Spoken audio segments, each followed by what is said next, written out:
नमस्कार, स्वागत है आप सभी का। एफएम न्यूज देख रहे हैं आप और आपके साथ मैं हूं नितीशा बंसल। इस बुलेटिन में हम बात करने वाले हैं उत्तराखंड से जुड़ी तमाम अहम खबरों की। सबसे पहले बात कर लेते हैं देहरादून से आ रही एक खबर की, जहां पर कैबिनेट मंत्री सुबोध उनियाल ने अंकिता भंडारी मामले को लेकर एक प्रेस कॉन्फ्रेंस की।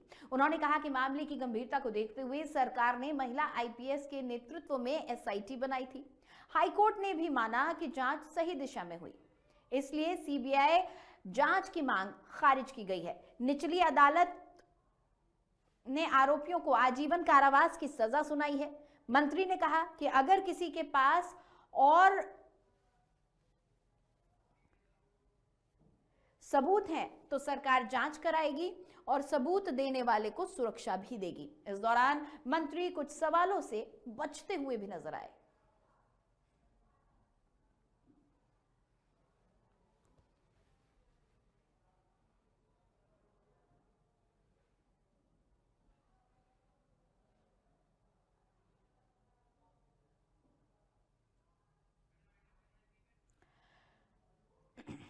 तो अंकिता भंडारी हत्याकांड को लेकर लगातार कांग्रेस बीजेपी को घेर रही है और इस मामले में कई सफेद पोशों के शामिल होने की बात कर रही है, जिस पर अब सुबोध उनियाल ने प्रेस कॉन्फ्रेंस की। जी, उसका बकायदा न्यायालय के आदेश में जिक्र है और कहा है कोई एविडेंस नहीं बिठाया गया, बिल्कुल बकायदा न्यायालय के आदेश में है और प्रॉपर उसी बात में मैंने आपसे कहा जिस मामले में न्यायालय ने उसका संज्ञान लेते हुए अपने वर्डिक्ट में उसका जिक्र किया है, मैं समझता हूँ उस बात को खोदकर कहीं न कहीं कुछ बच्चियों के साथ जिसके साथ जाती भी है। आप ये कह रहे हैं कि वो तोड़ना ठीक था, उस ऑडियो में भी तोड़ने की बात की है। भाई ऑडियो में एक बात सुनिए ना, मैंने कहा हर मामला न्यायालय में गया। हिंदुस्तान में एक सेकंड भाई, हिंदुस्तान में अपराधी कौन है ये तय करने का अधिकार न सरकार का है न प्रेस का है। ये अगर किसी के ऊपर अगर चार्जशीट फ्रेम होती है, निर्णय माननीय न्यायालय लेता है और माननीय न्यायालय के संज्ञान में पूरी घटना है और माननीय न्यायालय ने अपना निर्णय दिया और उस बकायदा उस वर्डिक्ट में भी कहा गया है। लेकिन न्यायालय ने जिस तरह से उसको हत्यारों को आजीवन कारावास की सजा दिलाई, ये इस बात का स्पष्ट प्रमाण है कि एसआईटी सही डायरेक्शन में काम करके एसआईटी ने निर्णय करने का काम किया। तो मंत्री सुबोध उनियाल ने कहा कि इस पूरे मामले को लेकर जांच एक महिला आईपीएस के नेतृत्व में बिठाई गई थी। एक एसआईटी बनाई गई थी, स्पेशल इन्वेस्टिगेशन टीम, जिसकी हेड एक महिला आईपीएस को रखा गया था और ये सभी ने माना है कि इस मामले की जांच सही दिशा में आगे बढ़ी है और ऐसे में निचली अदालत ने सभी को आजीवन कारावास की सजा भी आरोपियों को सुना दी है। तो इस पर सवाल उठाने का मतलब ही नहीं बनता। हालांकि इस प्रेस कॉन्फ्रेंस के दौरान सुबोध उनियाल कुछ सवालों से बचते हुए भी नजर आए, लेकिन उन्होंने कहा कि अंकिता भंडारी केस इतना गंभीर था कि इसकी गंभीरता को देखते हुए और न्याय संगत फैसले की उम्मीद लिए एक ऐसी एसआईटी का गठन किया गया था जिसकी हेड एक महिला आईपीएस थी, जिसका नेतृत्व एक महिला आईपीएस कर रही थी।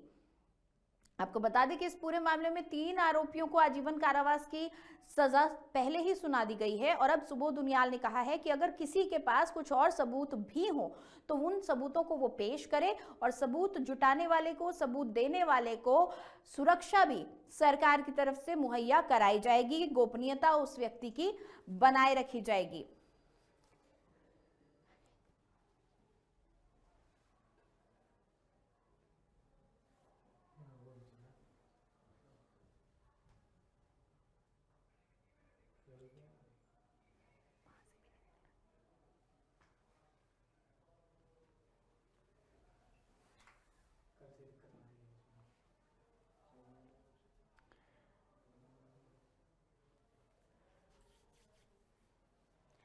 तो अंकिता भंडारी मामले में अब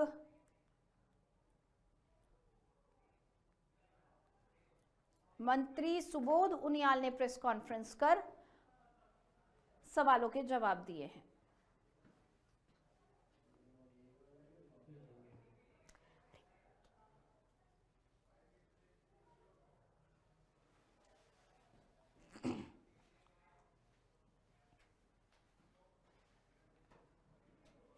चलिए आगे बढ़ते हैं। उत्तराखंड की महिला सशक्तिकरण मंत्री रेखा आर्या के पति गिरधारी लाल साहू के एक कथित बयान को लेकर राज्य की राजनीति में विवाद खड़ा हो गया है। सोशल मीडिया पर वायरल वीडियो में महिलाओं को लेकर आपत्तिजनक टिप्पणी का आरोप है, जिसे कांग्रेस ने महिलाओं की गरिमा पर अपमान बताया है। कांग्रेस ने कड़ा विरोध करते हुए माफी की मांग की। विवाद बढ़ने के बाद गिरधारी लाल साहू ने सोशल मीडिया पर वीडियो जारी कर सफाई दी। उन्होंने कहा कि बयान को मजाक के रूप में कहा गया था और उसे तोड़ मरोड़ कर पेश किया गया। फिर भी अगर किसी को ठेस पहुंची हो तो उन्होंने हाथ जोड़कर माफी मांगने की बात कही।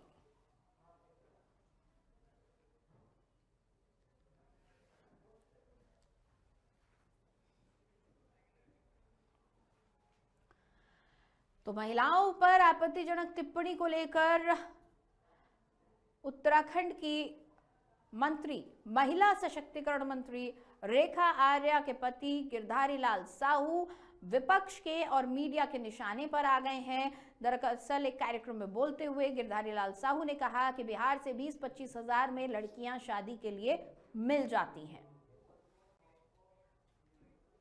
ज्ञात हुआ है कि धौलागढ़ क्षेत्र में एक कार्यक्रम रखा गया।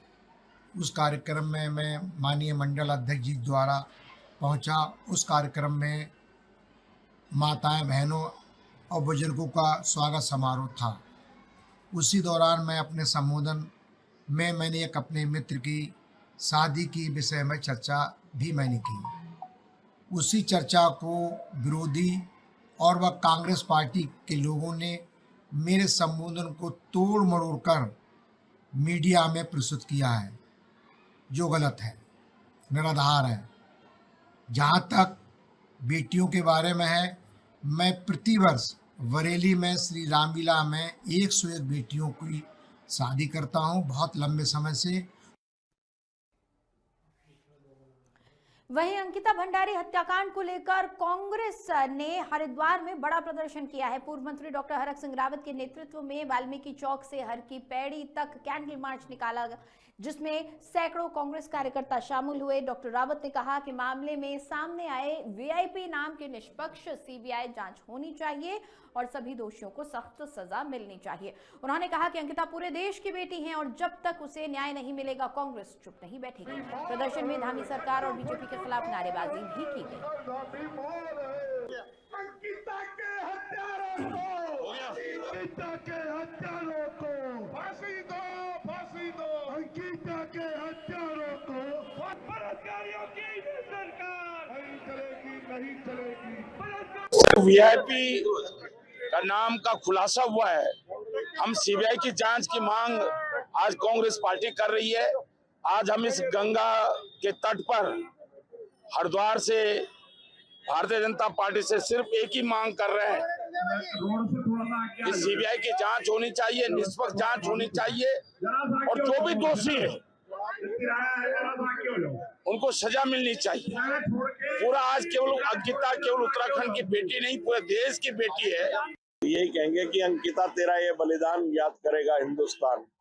और जिस तरह से अंकिता का बलिदान हुआ है और पूरे उत्तराखंड में जागृति आ रही है कि इसका बदला लिया जाए, और हम सब ने प्रण कर लिया है कि जब तक अंकिता को पूर्ण रूप से न्याय नहीं मिलेगा हम जो है सड़कों पर उतरे रहेंगे। अब उसी परिप्रेक्ष्य में आज डॉक्टर हरक सिंह रावत जी हमारे बीच में आ रहे हैं और रोजाना ही सड़कों पे रहेंगे। और मैंने भी प्रण कर लिया है कि चाहे अकेले ही जाना पड़े, पूरे हरिद्वार में एक एक घर में एक एक गली में हम जाएंगे।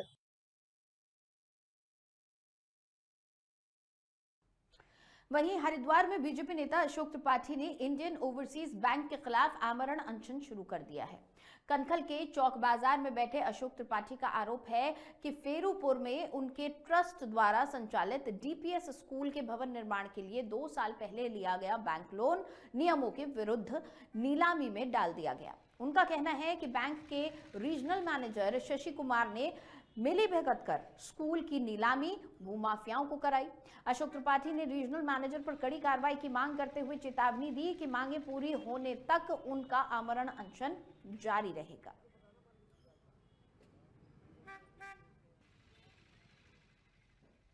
ये बैठा कि आरएन ने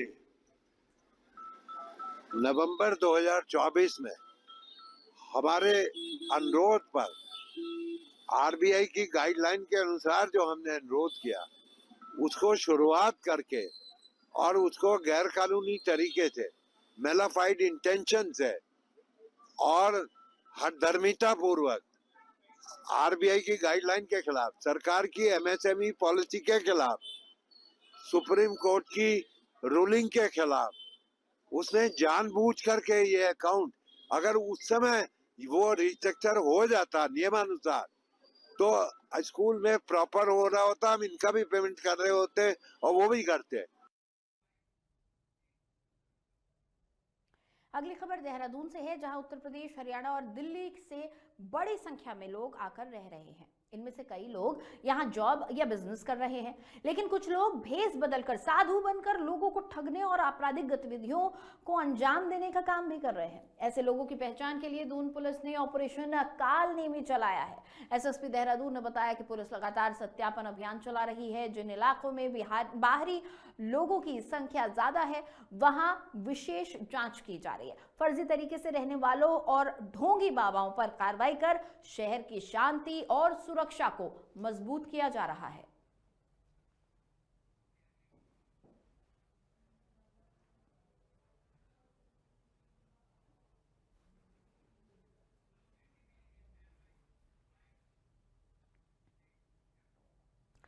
वहीं बांग्लादेश में हिंदुओं पर हो रही हत्याओं को लेकर भारत में हिंदू समाज में गहरा आक्रोश है। विश्व हिंदू परिषद के राष्ट्रीय महामंत्री मिलिंद परांदे ने इस पर कड़ी प्रतिक्रिया दी है। उन्होंने कहा कि बांग्लादेश में हिंदुओं को लगातार निशाना बनाया जा रहा है, ये बेहद चिंताजनक है। इस स्थिति से भारत के हिंदू समाज में रोष बढ़ रहा है। परांदे ने भारत सरकार से मांग की कि वो इस मामले में तुरंत और सख्त कदम उठाएं। उन्होंने ये भी बताया कि विश्व हिंदू परिषद देश भर में व्यापक प्रदर्शन करेगी ताकि बांग्लादेश में हिंदुओं की सुरक्षा का मुद्दा मजबूती से उठाया जा सके।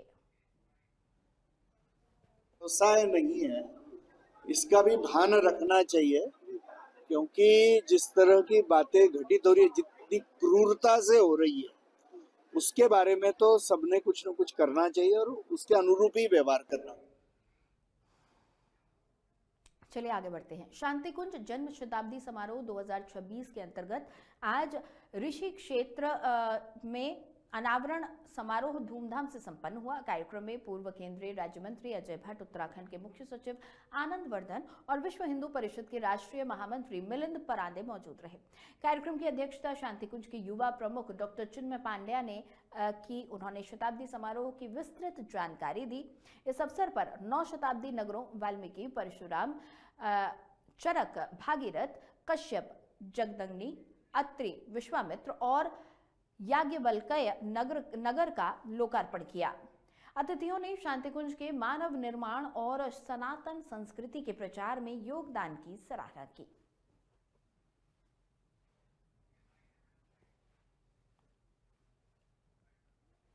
परम पूजनीय गुरुदेव ने बोया था, आचार्य श्री राम शर्मा जी ने, आज वो बहुत बड़ा वृक्ष बनकर देश ही नहीं विदेशों में भी खुशबू फैला रहा है और मानव मात्र के लिए, मानव जाति के लिए, प्राणी मात्र के लिए एक छाया बन चुका है। इतना बड़ा आयोजन हरिद्वार में हो रहा है, अद्भुत।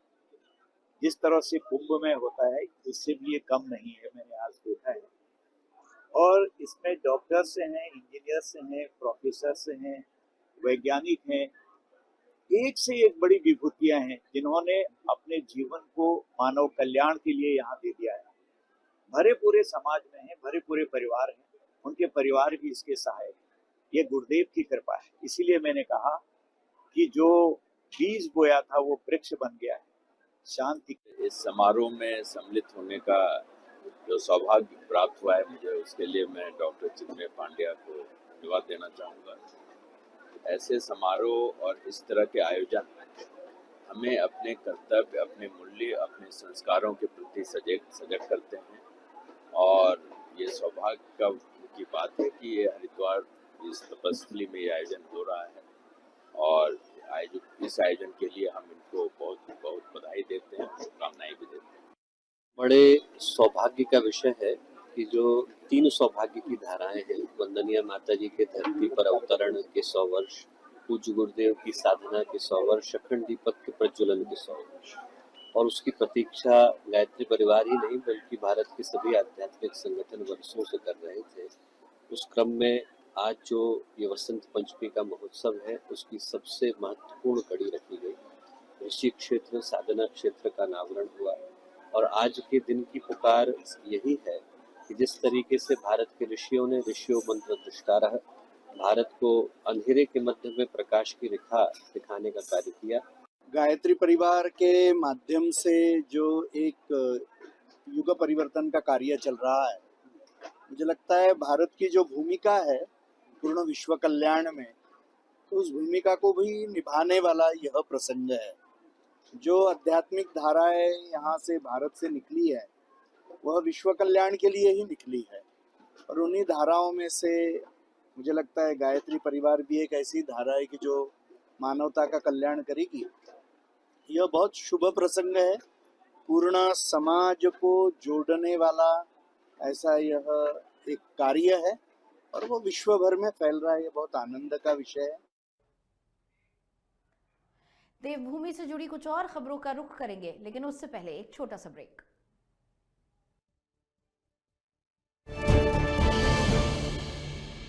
डॉक्टर ऑर्थो ऑयल के रेगुलर मसाज से जॉइंट हेल्थी रहते हैं, और अगर प्रॉब्लम बहुत पुरानी है तो डॉक्टर ऑर्थो कैप्सूल्स साथ लेना ना भूलें। अब दर्द भी घुटने टेकेगा।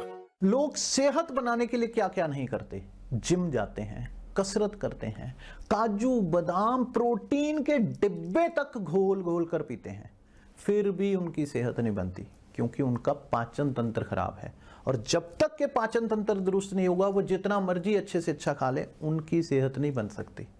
इसलिए हमारी संस्था सन्यासी आयुर्वेदा ने एक ऐसी दवा का निर्माण किया है जो कि आपके लिवर को, आपके पाचन तंत्र को दुरुस्त करने का काम करती है, ताकि आप जो भी खाएं उसका पूरे का पूरा निचोड़ आपके शरीर को लगे, आपकी भूख बढ़े, खाया पिया सही से लगे, नया खून बने, हड्डियों में जान आए, वजन बढ़े और आप मोटे तगड़े खूबसूरत पर्सनैलिटी के मालिक बन जाए। सिर्फ 655 रुपए की पूरे 1 महीने की दवा होती है, और आप इसे घर बैठे 01145454545 पर फोन करके दवा मंगवा सकते हैं।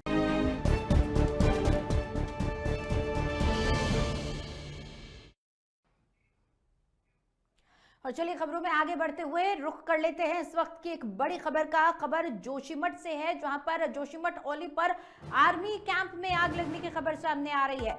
जोशीमठ आर्मी कैंप के स्टोर में आग लग गई है। मौके पर दमकल विभाग की गाड़ी आग बुझाने की कोशिश कर रही है। तेज हवा की वजह से ये आग और फैल रही है, और दमकल कर्मियों को इस आग पर काबू पाने में दिक्कतें पेश आ रही हैं। तो बड़ी खबर आपको हम बता रहे हैं जोशीमठ से, जहां पर औली में आर्मी कैंप के स्टोर में आग लग गई है। तेज हवाएं दमकल विभाग के काम को मुश्किल बना रही हैं। तेज हवाओं के चलते आग और फैल रही है। तो बड़ी खबर जोशीमठ से, जहां पर आर्मी कैंप में लगी है आग। आर्मी कैंप के स्टोर में लगी आग पर दमकल विभाग काबू पाने की लगातार कर रहा है कोशिशें। मौसम की दुश्वारियां और तेज हवाएं इस काम को मुश्किल बना रही हैं।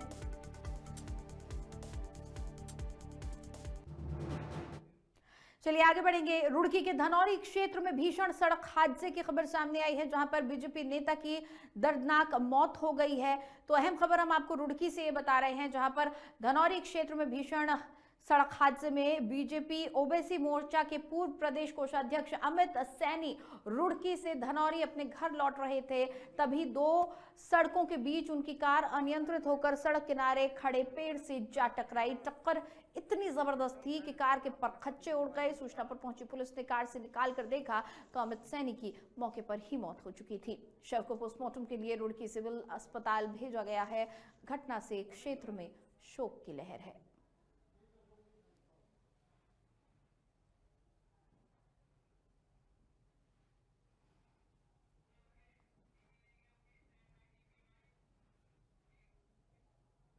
वहीं हरिद्वार के लक्सर क्षेत्र में नए साल की रात सड़क हादसों ने कोहराम मचा दिया।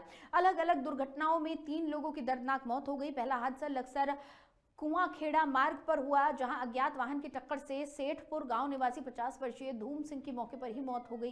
चालक वाहन समेत फरार हो गया। दूसरा हादसा लक्सर रोड की मार्ग स्थित डॉसनी फ्लाईओवर पर हुआ, जहां स्कूटी सवार मिंटू और शिवम रेलिंग से टकराकर नीचे गिर गए और अस्पताल में दोनों को मृत घोषित कर दिया गया। वहीं पुलिस इस मामले की जांच में जुटी हुई है।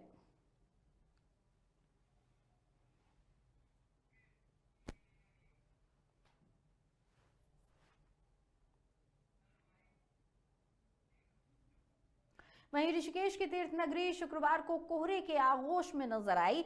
घने कोहरे के कारण जनजीवन प्रभावित रहा। सुबह स्कूल जाने वाले छात्र छात्राओं और ऑफिस जाने वालों को परेशानी का सामना करना पड़ा। सड़क मार्ग पर वाहन धीमी गति से चले जिस कारण ट्रैफिक जाम की स्थिति बनी। इसके अलावा रेलवे और हवाई सेवाओं पर भी असर पड़ा। मौसम विभाग ने लोगों को सतर्क रहने की सलाह दी है। स्थानीय प्रशासन ने ड्राइवरों और यात्रियों से अतिरिक्त सावधानी बरतने का अनुरोध किया है।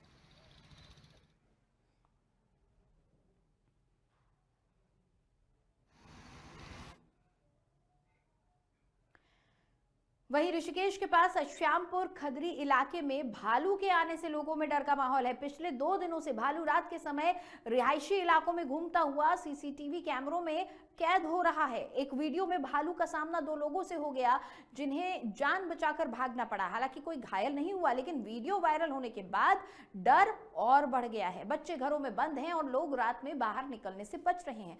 ग्रामीणों ने वन विभाग से भालू को पकड़कर जंगल में छोड़ने की मांग की है।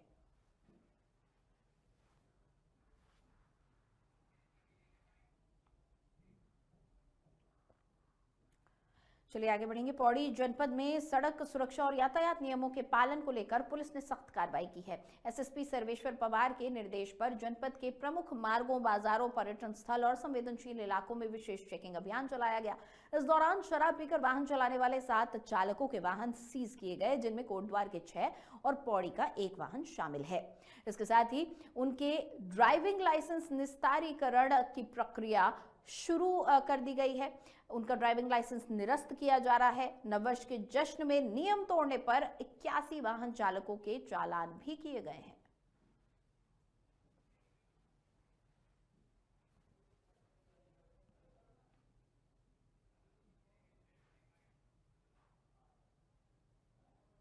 इधर हरिद्वार में अंकिता भंडारी हत्याकांड को लेकर कांग्रेस ने बड़ा प्रदर्शन किया है। वरिष्ठ कांग्रेसी नेता सोम त्यागी और ब्लॉक अध्यक्ष विकास चंद्रा के संयोजन में वाल्मीकि चौक से हर की पैड़ी तक कैंडल मार्च निकाला गया। मार्च का नेतृत्व पूर्व मंत्री डॉक्टर हरक सिंह रावत ने किया। प्रदर्शनकारियों ने सीबीआई जांच, दोषी बीजेपी नेताओं की गिरफ्तारी और फांसी की मांग की। डॉक्टर रावत ने कहा कि मामले की जांच जज की निगरानी में होनी चाहिए। भारी जन समर्थन के साथ धामी सरकार और बीजेपी के खिलाफ जमकर नारेबाजी भी हुई।